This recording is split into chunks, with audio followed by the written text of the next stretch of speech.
Welcome to the Parts and Labor Podcast, the podcast that explores the strategies, systems, and stories that drive salon success.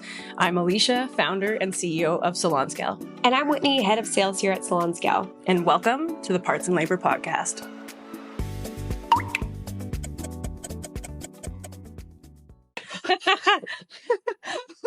Every time. Action. Hi, welcome back to the Parts plus Labor podcast. We are your hosts. My name is Whitney. And I'm Alicia. And today we're going to be talking about technology in the salon space. So how it helps to create consistent experience for the guest and what it can do for the salon. So much to talk about. As honestly, anything tech now, because it's, going from former salon owner, those, that have known my story, to now a tech founder, and then falling in love with technology. Like I did the massive trust fall into technology. And from there, everything changed around me, not just my business, but just me as an entrepreneur, as a business leader, as a CEO, like learning how to leverage those things to make my business better was the best thing I ever did. And so I think that, the whole conversation today is how do we as a industry, as a salon industry, do a massive trust fall into technology? How do we trust it more? And, what are ways that it can help truly optimize the business, make it better, let you live that optimum life that you really want to live as a salon owner? Well, no kidding. I mean, even think, and you might be watching this and thinking oh, no, I'm not techie. Technology is not for me. But even just think back 10 years ago, or even since post 2020, the landscape for everything has changed. And even if you might think you're not techie, it has crept into our lives so much. Even think of when you first started Salon Scale, trying to market that. You were door knocking, going into salons. You were setting up booths at shows, and the only way you could really connect with a large amount of people is face to face, when you saw them. But now, we have social media and we have this podcast and we're using it in different ways to connect to a large group of people. And the same with the salon industry. I mean, imagine, with Instagram, the marketing that you can do from really tailoring your Instagram and getting clients from that. Whenever I go to a new stylist, I choose them by their Instagram. I scroll and see, okay, do they have about a color that I want to achieve? And so, even if you think that you aren't techie, imagine where you wouldn't be right now if we didn't have those kind of tools, and imagine where you can be if you embrace more of it. Yeah. And I think the one thing also to know is consumer trends and behaviors and how that changes with technology. So the average customer that comes to a salon, a lot of times when they're doing other booking services or going to other experiences, whether they're going to a restaurant, they're going to a hotel, they're used to using OpenTable or used to using Airbnb or some type of other technology that they're used to living in a time where the technology is a lot more, hands-on. They don't have as much human help. They have a lot more technical kind of solutions that are there and they're used to it. Mm-hmm. So I think buying into the you have to call in, that's how it is, because it the customers just like to call us. It's you're kind of subscribing to a pretty archaic time. And not that it's wrong or anything, but you will get left behind. And to optimize these and having your company run itself, the best way to let it run itself without having to pay for a ton of human help is to use technology that is at a very, very small fraction of the price to be able to help leverage a lot of those opportunities that you might be missing out on. Yeah. So I find that salons are very, very good revenue drivers. They're very good at marketing. They're very good at using these tools right now to promote themselves. And quite frankly, I think the salon industry is probably the highest engaged community when it comes to attracting free organic traffic. That is a very hard thing to do in other businesses, but salons have no problem with that because you're, posting your work and you're driving traffic, and it's a good way to bring them in. But it's from that lead or from that customer that interacts with you on a social page is how fast can they get booked in with you? How fast can they learn more about what your service prices are, what they can expect, where you're located, what times you're open, how optimized are you on that? Mm-hmm. Because that's where you'll get that kind of drop in a customer. That's where you get where they can't figure out what it's going to cost to come see you or how to get engaged with you in the first 10 minutes. They'll find someone else. That's 100% true. I know that because I'm getting my hair done tomorrow, and I was just looking at some places in the city here, and I went on a bunch of different websites. I had a few that I wanted to try, kind of new places, and I ran into that a ton. I couldn't see there's no pricing menu, or you have to call in to book, or there's a lot of, so I just went to a place I had gone before where I could very clearly see all the information and book online. Yeah. And like, that is why customers also will DM you and be like, can I get in on Friday? Because of how hard it is to figure out how to navigate that way. They would gladly not want to interrupt you and gladly go through that. So like, this in technology is what we call like a customer's journey. Like, what is their journey on a technical landscape? Like, how do they get to the website? How are you attracting them? Where do they go? And so like, one like little bit of advice, and something I've actually done recently with Salon Scale is like, just map it out. Like, try to like, where are you trying to attract customers? Like, are you at events? Are you posting ads? Are you just organically all your staff, and what handles are they all using? Are they all individual, or is it a salon account? Like, all that stuff, where does it go? Is it all being driven to a website? Okay, so if it comes to the website, like how fast, like what is the goal? Is the goal to get them booked? Okay, so then like the booking calendar link should be like the first thing right there. Like the very first thing in the header is like book now, because that's likely what all this traffic you want them to do.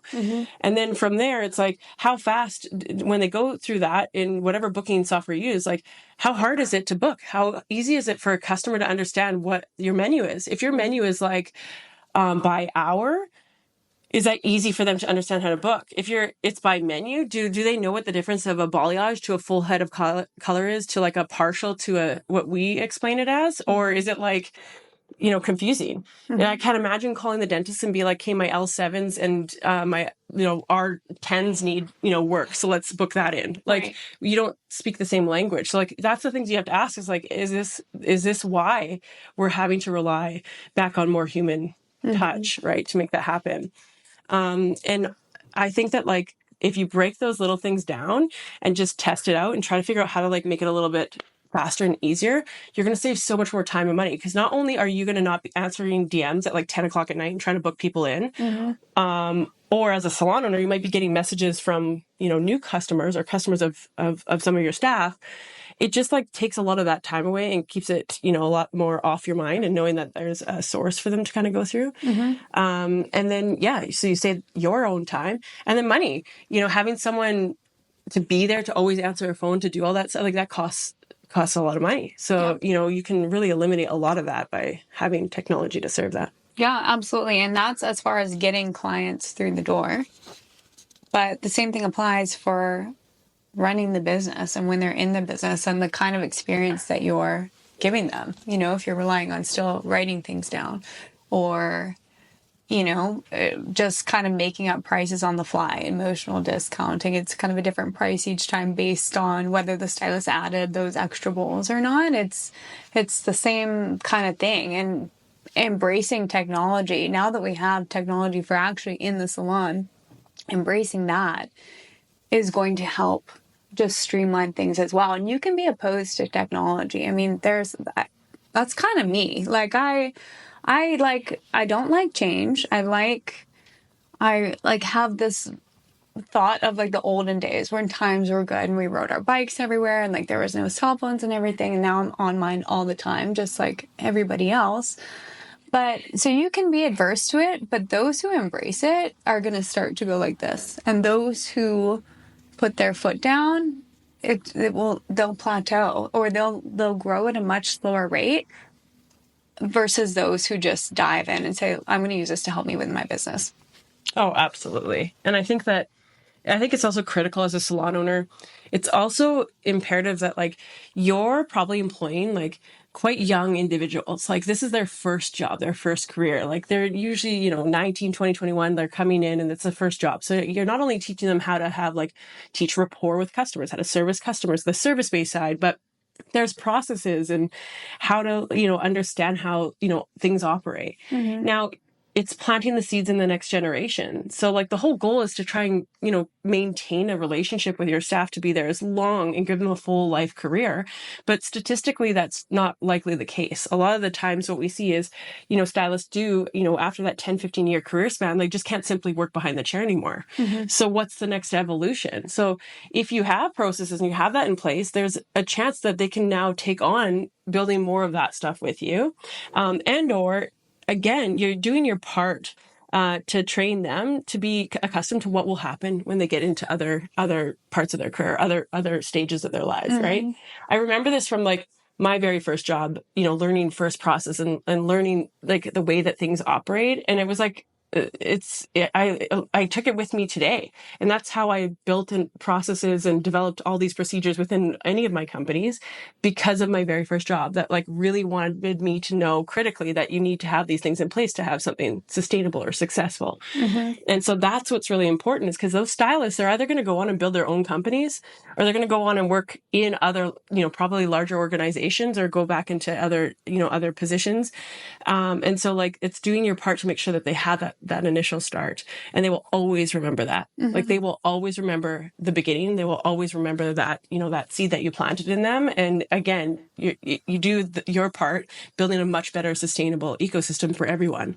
And then it just overall, we're going to build a lot more respect this way and have a lot more sustainable salons because, we have a lot more of these things in place. Yeah, exactly. I mean, even just with salon scale, exposing your stylist to the cost of goods, the true cost of what it takes to run the business, the true cost of every bowl mix, the true cost of waste that's going down the drain, exposing them to that and that, some of that has to be paid for. And again, the true cost of running the salon is a gift. Like whether they, use it within their current salon or go on to open their own, just showing that it's not, if you charge $200 for a service, the salon isn't making half of that. There's a lot that has to come out. And just again, like the ability to streamline the work, to make everybody's day easier and faster, and then to have like real-time data is just, it's invaluable. It's hard to imagine that not that long ago businesses were ran without that or are still being ran without that. Oh, majority of them are. Yeah. And we still have lots of pen and paper businesses, like a lot of the times because it's just, I always say like our direct competitor is pen and paper. Like that's like our direct competitor. There's other competitors out there, but like sometimes it's faster. It's like, well, we just have a chart in the back and this is just like what it is.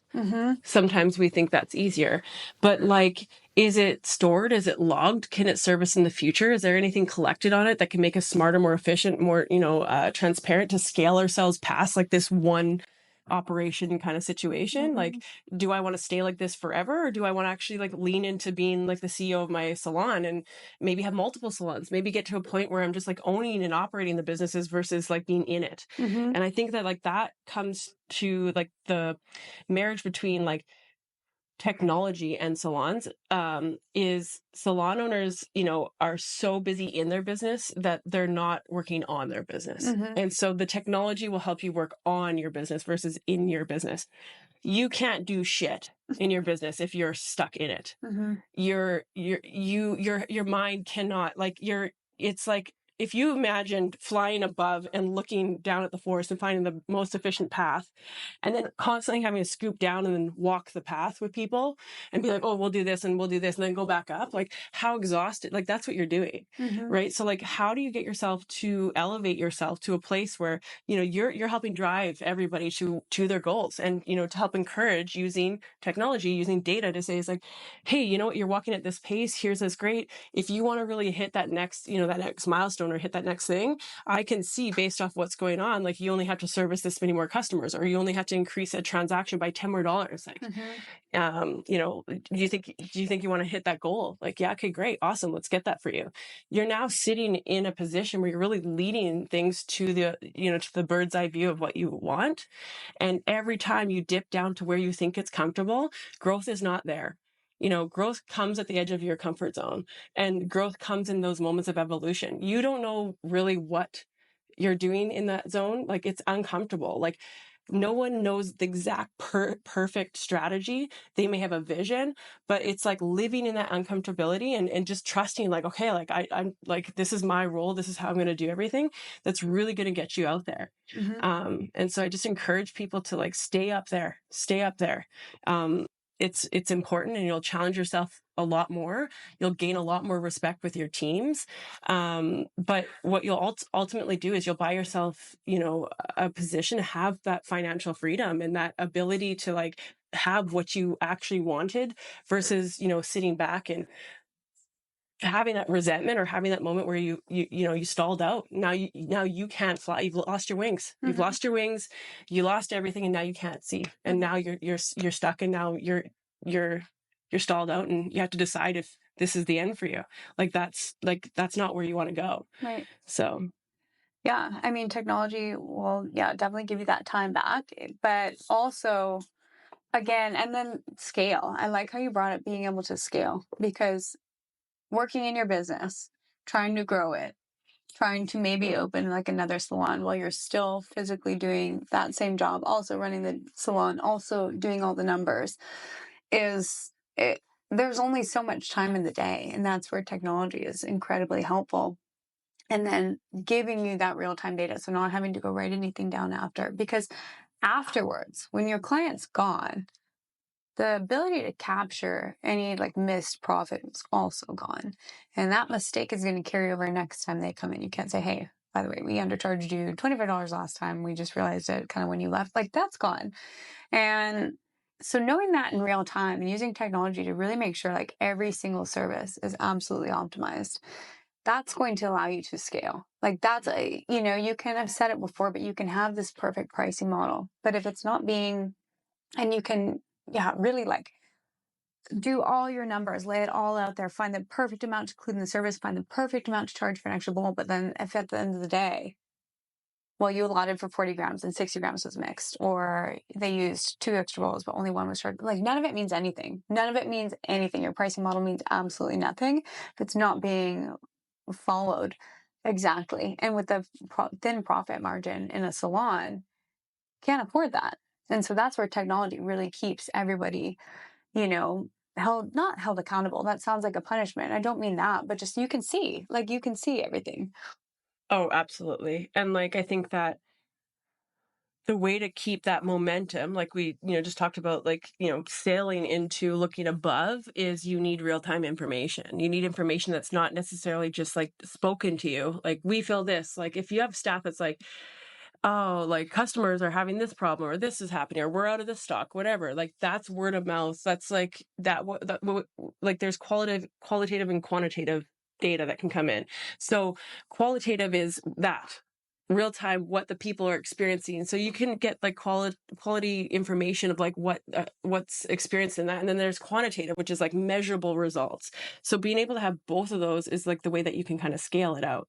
And so I think that the one thing is it's in the word scale. You can't scale anything. A scale is a unit of measurement. You can't, if you put something on a scale, that's you get a unit of measurement. If you are trying to scale your business, you need to understand the metrics in the business that scale it, or the foundation needed to scale it. That's the whole premise of scaling yourself or scaling out, is really understand the foundation. It's not a gut instinct. It's not an emotional, I feel like we should just go and charge everybody $10 more. Mm-hmm. That's not a strategic kind of scaling your business.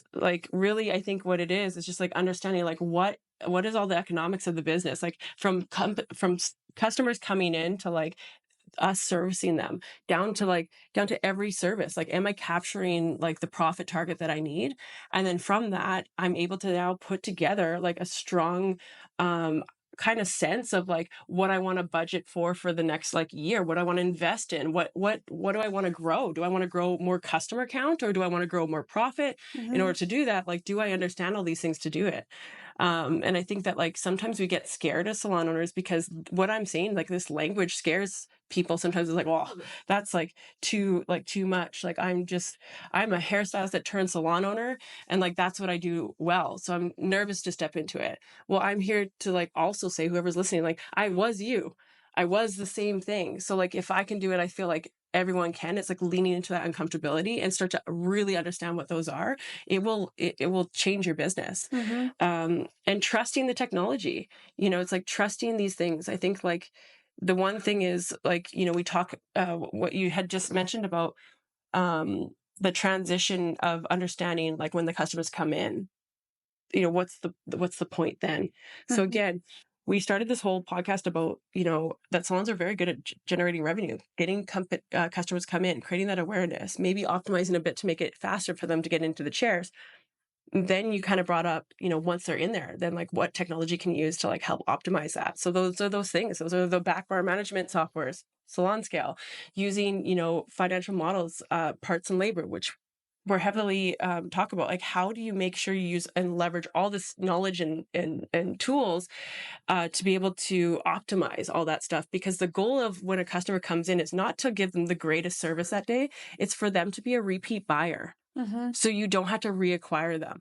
You don't have to work really hard and keep putting a lot of money in to like constantly like drive more people in. It's like once they're in, it's that's the lowest hanging fruit in your business is like keep them happy, keep them sustainable, keep them coming back. That gives you what we would call like a reoccurring revenue. And if you can not just drive revenue, but make revenue reoccur, every quarter it reoccurs and then you're just adding to it, like you are going to build a massive business that will truly scale. So there is, a lot that technology can help there because it'll give you those facts and those numbers to say like, are we hitting those targets? Like, where do we need to lean into? Do we need to lean into driving more leads in or more customers in because those are down? Or are we not making money off these services? Like, where's the leaks in the business? The only thing to do that is by measuring it using technology to do it. You can't write this down anymore. It can't be just on a spreadsheet that you might have put together and like you forgot to update and then you have to go back and do that. Like you can't rely on like a lot of others to do it. You have to build this in where it's measurable and it holds the information so that you can be able to make the decisions you need to drive. That's a really good point. I think that, a lot of salon owners that I talk to, they start out and they say, I went to beauty school. I didn't go to business school. We were taught nothing at business school. So even hearing you say like, you raise your price by $10 every year, but what metric are you actually trying to drive? Like, are you wanting more customers? Are you wanting more revenue? Is that going to do it? You have to factor in inflation. You have to factor in, all the rising costs of everything else to make sure that what you're actually doing is going to give you the result that you want. And I think that that's not thought about that often. It's a $10 blanket seems to be able to stay on top of those things, but it's like, but where do you actually want to grow? And that's where, again, technology helps. Somebody who is an expert in that area and that can do that so that you can focus on more of, the things, the day-to-day of running the business, using technology really to your advantage in that area and helping you optimize those things and really helping you scale is a beautiful part about it. If you really embrace it, like it can do incredible things for your business. And if you don't, again, I just think that those who embrace it and take it in are going to grow much faster than those who wait. Oh, absolutely. I think knowledge is power.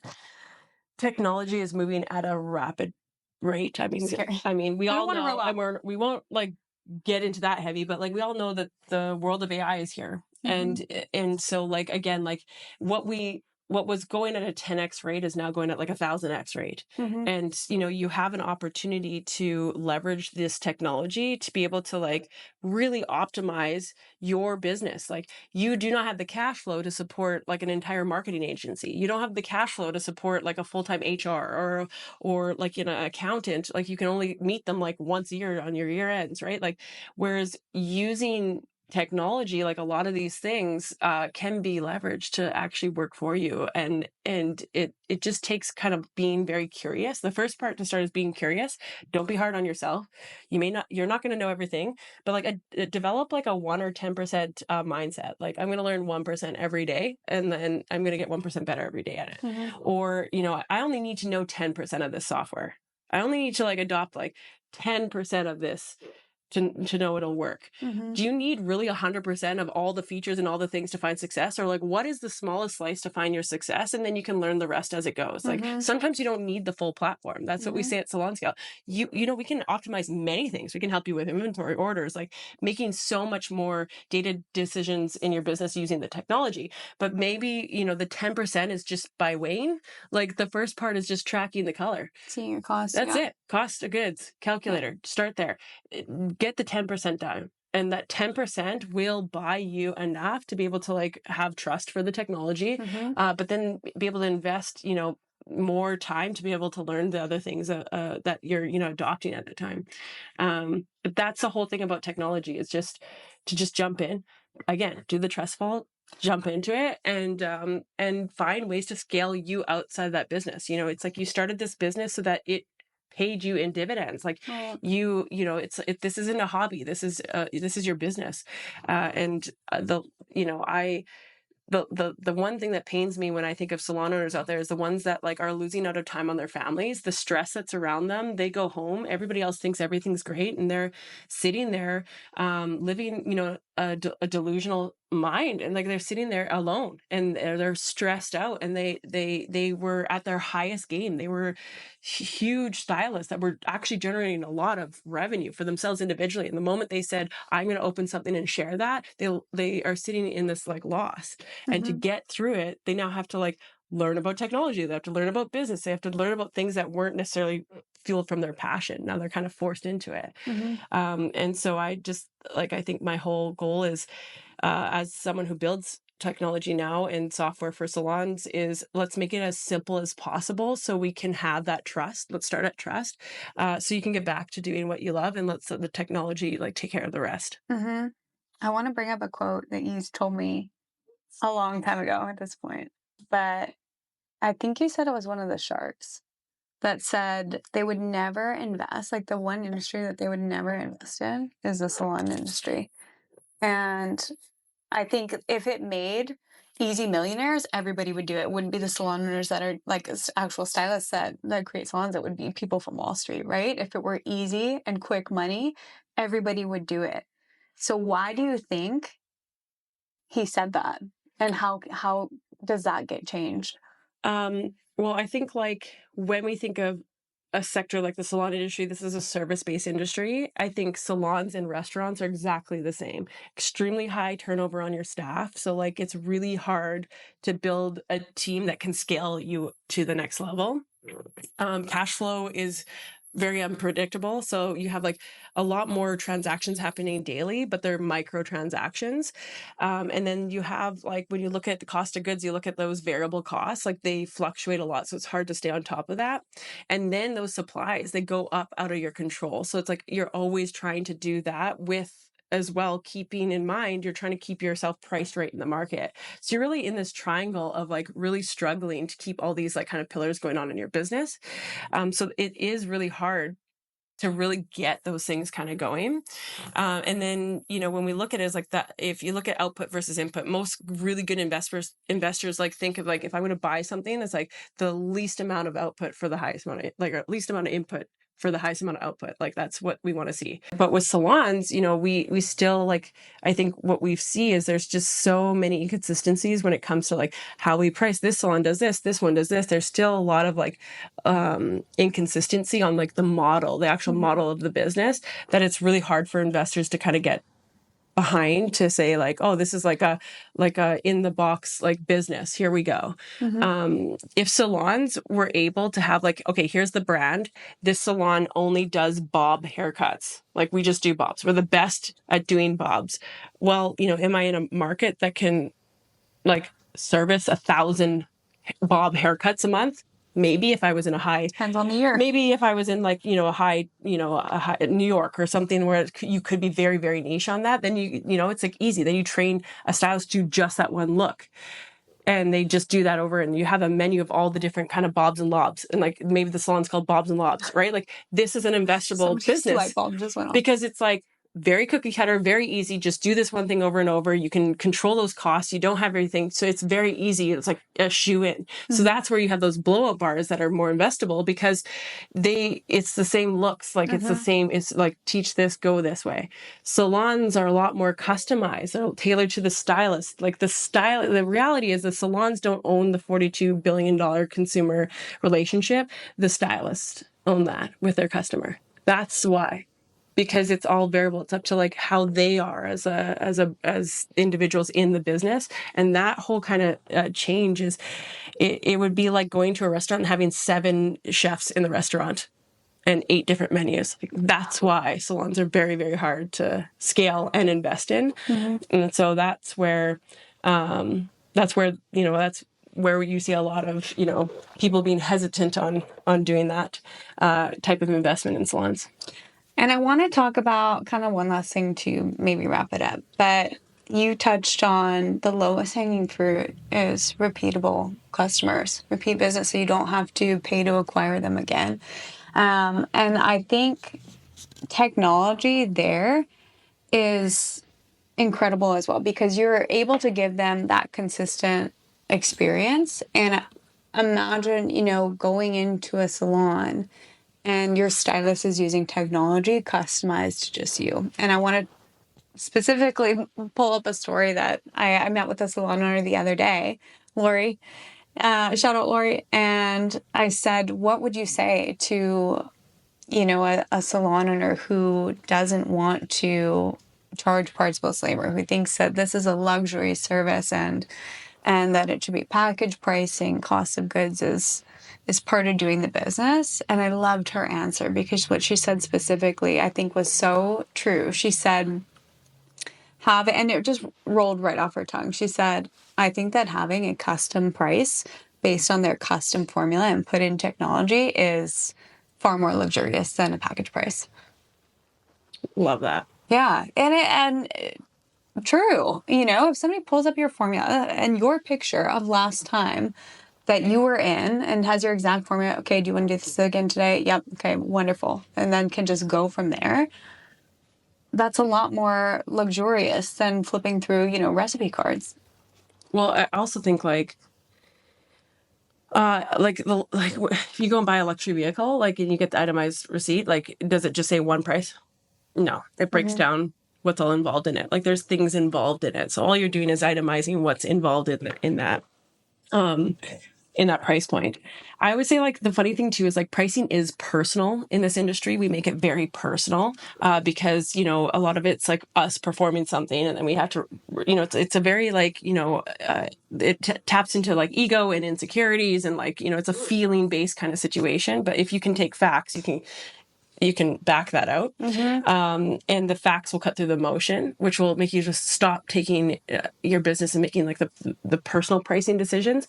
And then you have a choice. You either can continue to personally make pricing personal, or you can make pricing professional. So it's depending on where you want to sit. So I find that the customers that really adopt these mindsets that we've, really helped contribute to letting them understand as all the facts they needed, they move into a professional pricing mindset. Our business, our financial model is a parts and labor business. We only charge you for the parts that's used. The time is based off the value of the stylist, their experience level. And then really, our overhead is all factored into that situation. So you're not paying any more. You're paying for the exact value in that session. That's how we charge in our salon. It's professional. If I would say, oh yeah, you can pick the brunette series or the this session or whatever, it sounds nice. You're marketing it. It's, oh yeah, I want to have the bombshell or I want to have the bombshell card or whatever menu item, wrapping it all together. But what is that attracted them from the marketing side? But when it came to what does that mean to a customer, it really, doesn't break down the value of it. So it's okay to display value professionally. to get to the cost of this vehicle, to get to the cost of that service, this is how much it takes for time. This is the value of that. And here's the cost involved to make that happen. And packaged together is the price. Like it's the best way to communicate. And it just will cut through all of that. So I do think that, moving into a professional pricing mindset is a must. Like, drop the personal attachment, and you'll know if you hear about parts, and like I find people like kind of get a little like, well, I don't like that. Like, I like to just be hourly. I like to do this, or I like to make sure that the customer sees it one way. Ask yourself, am I coming from a place of feeling right now or fact? Just say that. Am I basing this assumption off feelings or facts? So if you realize it and you back and you realize that like, oh, I'm actually feeling for my customers or what they would feel about seeing this price, that's not how you make a financial or a business strategy. Like, businesses are not based off like feelings. They're based off facts. And so like, get to the facts. What does it cost you to run the business? What would you need? And then build that value and sell the value. Sell the value every time. This is our value. And you will win, and you'll scale yourself out of having any of those mindsets and like getting trapped in the like feeling bad for charging, what the business needed to charge for those services. Yep. I think that's a good mic drop spot to end right there. So I think that, yeah, we've kind of talked about this, specific topic enough, and we can probably wrap up for today, but I don't know what to say from here. So you talk. I feel like, there's so much more coming your way. And yeah, stay tuned for our next episode. We'll be back next week with so much more.